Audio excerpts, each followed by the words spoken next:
अस्सलाम वालेकुम and welcome everyone. उम्मीद है आप सब बहुत अच्छे होंगे।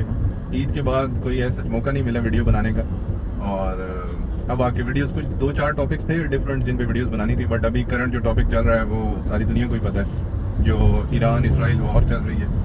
और उसके ऊपर मेरा क्या पर्सपेक्टिव है या एक जनरल पर्सपेक्टिव क्या है, मैंने सोचा उसको थोड़ा सा जो है ना एक्सप्लेन किया जाए या उसको डिस्कस किया जाए। एक्सप्लेन तो एक्सपर्ट भी कर सकते हैं, मैं एक्सपर्ट नहीं हूँ, बट जो मेरी ऑब्जर्वेशन है, मेरी अपनी जो इन्फॉर्मेशन है उसकी बेस पे मैं ये आपके साथ कुछ चीज़ें शेयर करूँगा। तो सिचुएशन इस वजह से भी थोड़ी सी अजीब लग रही है कि वर्ल्ड वॉर 3 तो कहीं नहीं स्टार्ट होने जा रही। पहले पाकिस्तान इंडिया का इशू था, इसराइल पैलेस्टाइन के साथ तो मसला चल ही रहा है, रशिया यूक्रेन भी चल रहा है, ठीक है।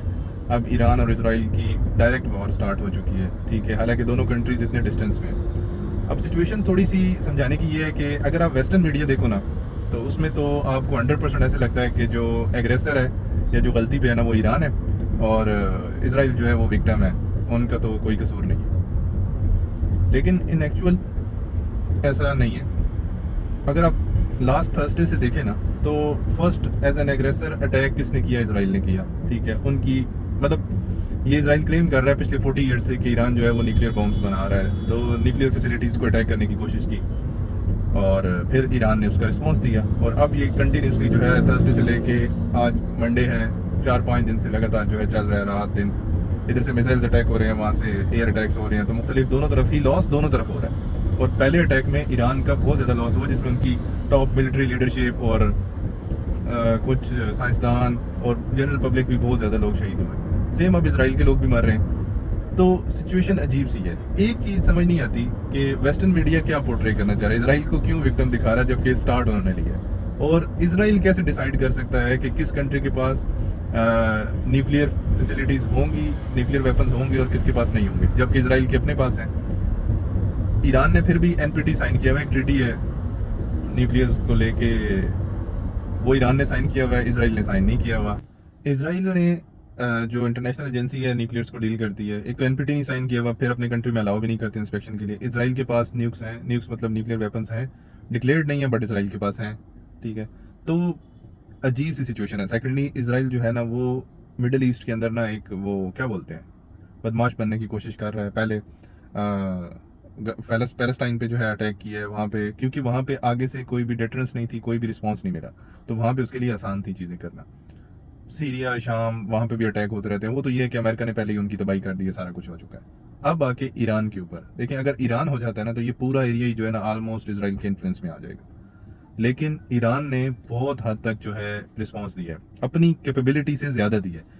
आई वॉज नॉट एक्सपेक्टिंग कि यार इतना ईरान रिस्पॉन्स दे पाएगा। आल दो जो पहली रात अटैक हुआ इसराइल की जानिब से, उसके बाद जो हालात थे, जितना लॉस हुआ, मुझे उम्मीद नहीं थी कि कुछ भी कर पाएंगे। बट इसराइल ईरान जो है वो ड्रोन्स के थ्रू और मिसाइल्स के थ्रू जो है ना वो रिस्पॉन्ड कर रहा है, और अच्छा रिस्पॉन्ड कर रहा है, जिसका इसराइल को भी अच्छा खासा नुकसान हो रहा है। अभी तक अमेरिका साइड पे है, अमेरिका डायरेक्टली इन्वॉल्व नहीं है, but indirectly America definitely, America की सपोर्ट के बगैर इसराइल कुछ भी नहीं है। अब इसका सोल्यूशन क्या निकलेगा? डेफिनेटली जो ईरान का भी पर्पज़ है, ईरान शुरू से पैलेस्टाइन के लिए लड़ रहा है, ठीक है, और 2 स्टेट सोल्यूशन एक है। सेकेंडली इसराइल ने देखिए ऑक्युपाई किया सारा पैलेस्टाइन को, और 2 स्टेट सोल्यूशन की तरफ भी नहीं जाता, इंटरनेशनल यूएन की जो ट्रीटीज़ हैं उनको भी नहीं मानता।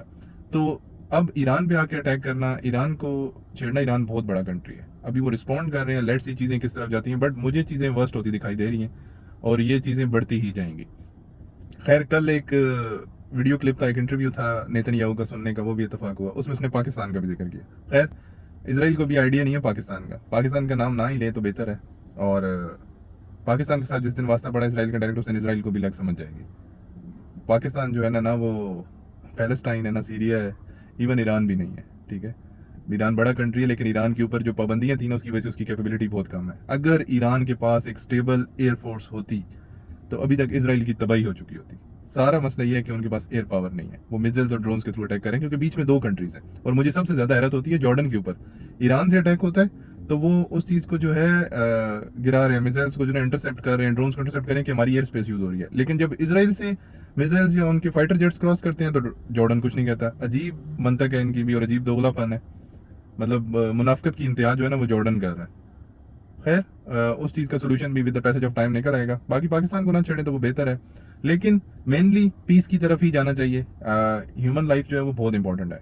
लॉस जितना होगा ना उसका नुकसान, मतलब वो जो फीलिंग है ना वो उन्हीं को आइडिया हो सकता है जिनका लॉस हो रहा है। मतलब हम यहाँ पे बैठ के या वेस्टर्न कंट्रीज वेस्टर्न मीडिया जो है वो वहाँ बैठ के जो है ना स्पीच तो कर सकता है, बट फीलिंग नहीं है, फील नहीं कर सकते लॉस को। तो इस चीज़ को पीस की तरफ ही लेके जाना चाहिए और पैलेस्टाइन के इशू को भी रिजॉल्व होना चाहिए, बहुत लॉस हो चुका है। और ये जो इसराइल की बदमाशी है ना उसको भी कंट्रोल करने की जरूरत है। अमेरिका बीच में ना आया तो शायद ईरान जो है ना वो एक अच्छा सेटबैक देगा इसराइल को, बट लेट्स सी अमेरिका कब तक नहीं आता, क्या नहीं करता, और आना नहीं चाहिए। मतलब आप दूसरे कंट्री की वॉर लड़ते हैं और एंड पे फिर आपके साथ बुरा होता है। इवन अमेरिका खुद भी अफगानिस्तान में 20 साल लड़ने के बाद खुद को एंड पे भागना पड़ा। तो सोल्यूशन नहीं होता, वॉर सोल्यूशन नहीं है। लेट्स सी चीज़ें किस तरफ जाती हैं। उधर यूक्रेन रशिया की वॉर अभी तक रिजॉल्व होने का नाम नहीं ले रही, और वर्ल्ड वॉर 3 स्टार्ट हो गई ना, तो ये वर्ल्ड वॉर जो है ना वो ख़त्म कर देगी कुछ कंट्रीज़ को शायद, और इतना लॉस शायद जो है ना कभी नहीं हुआ होगा। लेकिन लोगों को इस आइडिया नहीं है, और ख़ास करके इसराइल को आइडिया नहीं है कि वो क्या करने की कोशिश कर रहे हैं। अब यूएन इन्फोर्स करता है, यूएसए इन्फोर्स करता है, चाइना रशिया जो भी इंटरनेशनल पार्ट्स हैं, कौन इन्फोर्स करता है पीस को और ये टॉक्स को। लेट्स सी वो किस तरफ जाता है। ऑल दो ईरान और यूएसए की टॉक्स हो रही थी, लेकिन वो इसराइल के अटैक के बाद वो भी पीछे चली गई, अब कुछ नहीं हो सकता। और सबसे अच्छी बात यह है कि पाकिस्तान ने ओपनली ईरान को सपोर्ट करने का जो है वो ऐलान कर दिया, तो ये अच्छी चीज़ है, हमारे नेबर हैं। कल अगर ईरान डिस्टेबल होता है तो उसकी अनस्टेबिलिटी जो है ना वो हमें भी अफेक्ट करेगी, ठीक है। मतलब स्टेबिलिटी नेबर्स में होना बहुत ज़रूरी है। अफगानिस्तान में स्टेबिलिटी नहीं थी 20 ईयर्स, उसका इफेक्ट हम में कितना हुआ है ये किसी को आइडिया नहीं है। अगर ईरान भी होता है तो ईरान का इफेक्ट हम पे बहुत ज़्यादा होगा, इसलिए हमने ईरान को सपोर्ट करना चाहिए जिस जगह पे हो सकता है। सेकेंडली, ईरान इस वक्त विक्टिम है, एग्रेसर नहीं है, एग्रेसर इसराइल है, और इसराइल को अपोज करने के लिए कोई है नहीं, वेस्टर्न मीडिया करता नहीं है। डेफिनेटली बात सारी पैसे की है, और अमेरिका के ऊपर इसराइल का बहुत ज़्यादा इन्फ्लुएंस है, क्योंकि ज्यूश लॉबी जो है वो बहुत स्ट्रॉन्ग है यूएसए में, पॉलिटिक्स में भी, और मोस्ट इम्पॉर्टेंटली बिजनेस में, ठीक है। तो डेफिनेटली जब चीज़ें कंट्रोल हो रही हो, फाइनेंस जहाँ से कंट्रोल हो रहा होता है ना वहाँ से चीज़ें फिर सारी मैनेज होती हैं। तो ये सारी चीज़ें हैं। बाकी आप लोग जो इस चीज़ को देख रहे हो, सिचुएशन दिन ब दिन बिगड़ती जा रही है, आप लोगों की क्या राय है ईरान और इसराइल को लेके? इसका सोल्यूशन आपके हिसाब से क्या हो सकता है इस चीज़ को रोकने का? पैलेस्टाइन और इसराइल का जो इशू है उसको रिजॉल्व करने के लिए आपके हिसाब से क्या चीज़ होनी चाहिए? तो मतलब एक कंस्ट्रक्टिव जो है ना डिस्कशन अगर हो तो मज़ा आएगा, और कमेंट्स में ज़रूर बताएं कि इन चीज़ों को किस तरह रिजॉल्व किया जा सकता है, और इन फ्यूचर इन चीज़ों से कैसे बचा जा सकता है, वर्ल्ड वॉर 3 से कैसे बचा जा सकता है। बाकी आपको वीडियोस अच्छी लगती हों तो डेफिनेटली लाइक करें, शेयर करें, और चैनल को सब्सक्राइब भी कर दें। इतनी वीडियोस डाल चुके हैं अब तो चैनल सब्सक्राइब करना बनता है, और अगर वीडियो अच्छी लगी हो तो कंसर्न लोगों के साथ शेयर भी करें। Thank you so much. इंशाल्लाह नेक्स्ट वीडियो में आपसे मुलाकात होती है। अल्लाह हाफ़िज़।